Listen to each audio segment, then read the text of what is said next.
नमस्कार दोस्तों, मैं करण द्विवेदी आप सभी का स्वागत करता हूं आपके अपने YouTube चैनल नॉलेज की राइड में। फ्रेंड्स, आज हमारा जो टॉपिक है वो टॉपिक है नाउन केस। केस को हिंदी में कारक कहते हैं और हम जो ग्रामर में पढ़ते हैं संज्ञा कारक, उसी का एक पार्ट है। इसको इंग्लिश में हम केस कहते हैं।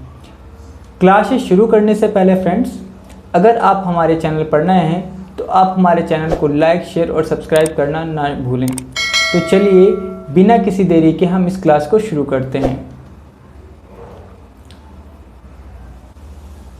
The noun case.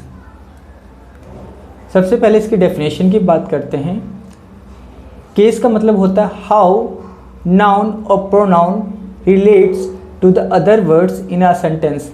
कहता है कैसे एक नाउन या प्रोनाउन रिलेट करते हैं अदर सेंटेंस में अदर वर्ड को। या हम कहने का मतलब हम इसको ये बोल सकते हैं कि जो नाउन होता है या कोई प्रोनाउन होता है वह सेंटेंस में क्या क्या, कहाँ कहाँ, कैसे कैसे आता है या क्या रोल प्ले करता है वो सेंटेंस के अंदर, वो चीज़ जो है वो चीज़ कहलाती है केस।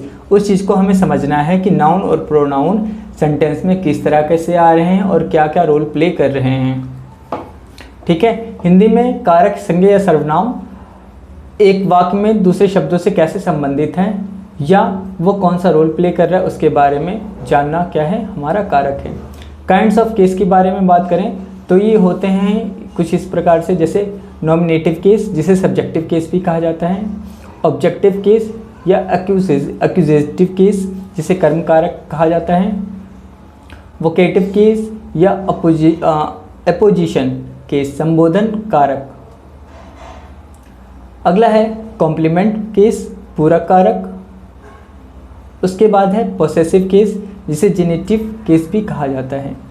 एक एक करके हम इनके बारे में पढ़ेंगे। सबसे पहले आपके स्क्रीन पर आया है नॉमिनेटिव केस या सब्जेक्टिव केस। देखिए, सब्जेक्टिव केस को शुरू करने से पहले हमें एक चीज़ पता होनी चाहिए। क्या? एक जो सेंटेंस होता है, सेंटेंस के फॉर्मेशन के अंदर सबसे पहले अगर आप एक बात करें तो आपको ये पता होगा कि सेंटेंस के फॉर्मेशन के अंदर ये सारी चीज़ें आती हैं। जैसे यहाँ पर मैं आपको बताऊँ, जैसे सब्जेक्ट आता है सबसे पहले, फिर वर्ब आता है और फिर ऑब्जेक्ट आता है। राइट? क्या आता है? सब्जेक्ट आता है, वर्ब आता है, ऑब्जेक्ट आता है। तो जो नाउन होता है वो सब्जेक्ट भी हो सकता है और या फिर वो सब्जेक्ट हो सकता है या फिर वो ऑब्जेक्ट होगा। क्या होगा? सब्जेक्ट होगा या फिर ऑब्जेक्ट होगा। तो यहाँ पर हम सब्जेक्टिव केस के बारे में बात करेंगे। यानी हम यहाँ पे कहने का मतलब है कि ये जो नाउन है वो सब्जेक्ट की तरह कैसे ट्रीट होता है, सब्जेक्ट की तरह कैसे आता है। जैसे मैंने बोला Rahul is doing homework. Rahul is doing homework, तो होमवर्क तो यहाँ पर क्या है? होमवर्क एक ऑब्जेक्ट है कि Rahul is doing his homework, वह अपना होमवर्क कर रहा है। और राहुल भी क्या है? यहाँ पर एक आपका नाउन है राहुल। जैसे नेक्स्ट है वैभव हेल्प्स कृष्णा। तो वैभव जो है वो क्या है? यहाँ पर एज ए सब्जेक्ट लगा हुआ है और कृष्णा यहाँ पर क्या है? ऑब्जेक्ट लगा हुआ है।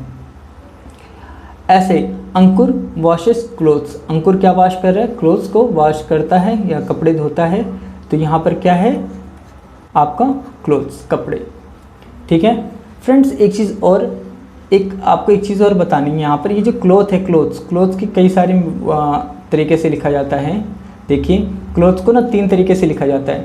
CLOTH cloth.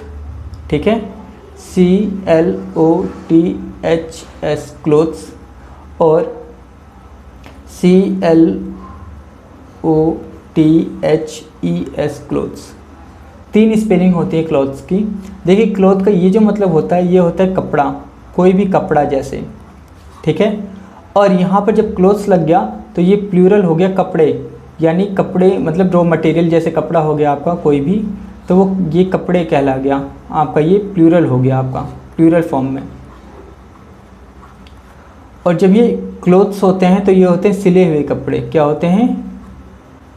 सिले हुए कपड़े।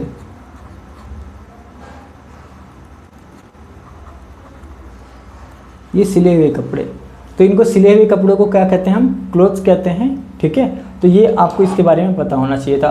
तो तो मैं यहाँ पे बात कर रहा था, तो राहुल क्या है हमारा यहाँ पर, राहुल सब्जेक्ट है, वैभव सब्जेक्ट है और अंकुर सब्जेक्ट है। यानी जब मैं क्या कर रहा हूँ, नाउन या प्रोनाउन को मैं एज ए सब्जेक्टिव जब हम ट्रीट करते हैं तो उससे क्या कहते हैं, सब्जेक्टिव केस कहते हैं। हम जब सब्जेक्टिव केस की तरह आते हैं वो रिप्रेजेंट करते हैं। जैसे मैंने बोलो she is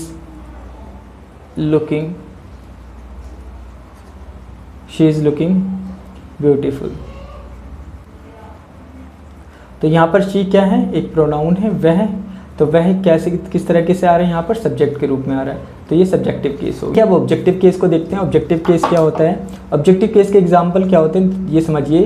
Kajal is writing a letter, Ramesh is reading a novel, Shyam is killed a snake.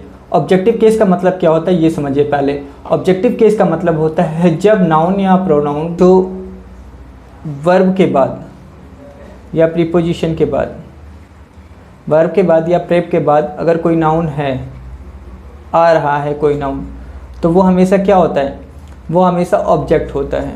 क्या होता है, ऑब्जेक्ट होता है। तो यहाँ पे काजल क्या है, एक नाउन है, सब्जेक्टिव नाउन है, और यहाँ पर ए लेटर क्या है, एक तरह का ऑब्जेक्टिव नाउन है, ऑब्जेक्टिव केस है। ये सब्जेक्टिव केस है आपका और ये ऑब्जेक्टिव केस है। ऐसे रमेश यहाँ पर सब्जेक्टिव केस है, और जो रीडिंग कर रहा है, रीडिंग क्या है यहाँ पे वर्ब है, और क्या रीडिंग कर रहा है, नॉवल रीडिंग कर रहा है, नॉवल क्या है यहाँ पर, ऑब्जेक्टिव केस है। ऐसे ही श्याम एक सब्जेक्टिव केस है, मगर यहाँ पर उसने जो वर्ब है यहाँ पर किल्ड, और क्या किल्ड करा है, स्नेक। स्नेक क्या है यहाँ पर स्नेक क्या है, एक ऑब्जेक्टिव केस है। श्याम यहाँ पे सब्जेक्टिव केस है, राइट। तो ये ऑब्जेक्टिव केस हो गया। आगे बढ़ते हैं, वोकेटिव केस या अपोजिशन केस, संबोधन कारक। जैसे से हम किसी का संबोधन करते हैं, संबोधन का मतलब होता है किसी चीज़ को बुलाना, किसी की स्पेशलिस्ट को स्पेशल किसी को बुलाना, या किसी का संबोधन करना किसी के नाम लेकर। जैसे मैंने बोला, जैसे यहाँ पर एक एग्जांपल दिया, जैसे अनु प्लीज़ टेक योर सीट, तो मैं यहाँ पर संबोधन किसको कर रहा हूँ, सिर्फ अनु को संबोधन कर रहा हूँ, अनु प्लीज़ टेक योर सीट। ऐसे जैसे मैंने बोला जेंटलमैन सिट डाउन, जेंटलमैन बैठ जाओ, तो जो सिट डाउन है वो क्या है यहाँ पर, मैं किसके लिए संबोधन कर रहा हूँ, जेंटलमैन के लिए। जैसे सैम लुक आउट, या सैम लुक आउट मैंने बोला, तो किसके लिए यहाँ पर इस्तेमाल कर रहा हूँ, सैम के लिए इस्तेमाल कर रहा हूँ, तो मैं यहाँ पे संबोधन कर रहा हूँ, संबोधन कारक हो गया ये। जैसे रवि कम हियर, तो मैंने जैसे कई सारे लोग हैं, कई सारे लोगों में सिर्फ मैंने रवि को बोला, तो मैंने बोला रवि कम हियर, तो रवि की यहाँ पर क्या है, संबोधन कर रहा हूँ मैं रवि का। नेक्स्ट है कॉम्प्लीमेंट। पूरा देखिए, एक कॉम्प्लीमेंट का होता है यहाँ पर एक ही जगह, कॉम्प्लीमेंट के दो स्पेलिंग होते हैं। ये तो ये कॉम्प्लीमेंट का मतलब होता है पूरक, ठीक है। अभी इसको मैं समझाता हूँ ये पूरक कैसे हैं। एक एग्जांपल ये भी समझ लो, ये वाला कॉम्प्लीमेंट अलग होता है, कॉम्प्लीमेंट।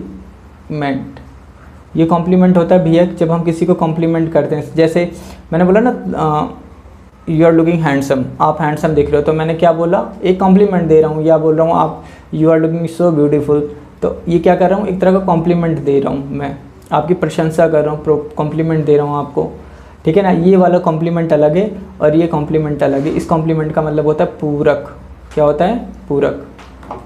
देखिए जैसे इसका एग्जांपल है, जैसे मैंने बोला शी इज़ ए टीचर या मोनिका इज़ ए डॉक्टर। देखो मैंने बोला शी यानी वह, ये प्रोनाउन का इस्तेमाल किया मैंने, शी का इस्तेमाल किया। मैंने बोला शी इज़, वह है, मैंने बोला शी इज़, वह है, तो यहाँ पर वह है, तो वह क्या है, तो उसका कंप्लीमेंट जो सेंटेंस का कंप्लीमेंट है वो क्या है, teacher. She is a teacher, ठीक है ना, वो क्या है, एक टीचर है। जैसे मैं बोलूँ मोनिका इज़, मोनिका है, तो क्या है मोनिका, मैंने बोला मोनिका इज़ ए डॉक्टर, तो डॉक्टर यहाँ पे क्या हुआ, कॉम्प्लीमेंट हुआ।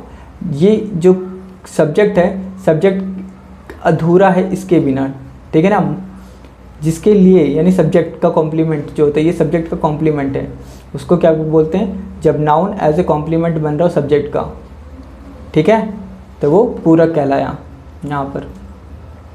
नेक्स्ट आ गया पोसेसिव केस या जेनेटिव केस, संबंध कारक। ये लास्ट केस है इसके अंदर। संबंध कारक के अंदर सबसे पहले हमें ये पता होना चाहिए एपोस्ट्रॉफी क्या होती है। एपोस्ट्रॉफी का मतलब होता है पोजीशन दिखाने के लिए। जैसे हम पोसेसिव केस के अंदर हम जो इस्तेमाल करते हैं वो हिंदी में इस्तेमाल करते हैं का, के, की, यानी रवि का भाई, रवि की सिस्टर, जैसे मैंने बोला ठीक है, इस तरह से एपोस्ट्रॉफी जो हम लगाते हैं, उसके पिताजी हम बोलते हैं ना, ये इसके पिताजी तो अलग हो गया। जैसे मैंने बोला श्याम्स फादर, श्याम के पिताजी, श्याम्स फादर हम बोलते हैं ना एपोस्ट्रॉफी लगाकर, तो श्याम्स फादर, तो क्या हुआ श्याम के पिताजी। तो इसको अपोजिशन जो एपोस्ट्रॉफी लगाते हैं वो 3 तरीके से एपोस्ट्रॉफी लगता है। एक तो ऑफ लगा कर बनाते हैं, एक ये वाला एपोस्ट्रॉफी लगाते हैं, और एक एपोस्ट्रॉफी के साथ हम एस लगाते हैं। 3 तरीके से हम क्या करते हैं इस्तेमाल करते हैं इसके लिए, पोसेसिव केस के लिए एपोस्ट्रॉफी का।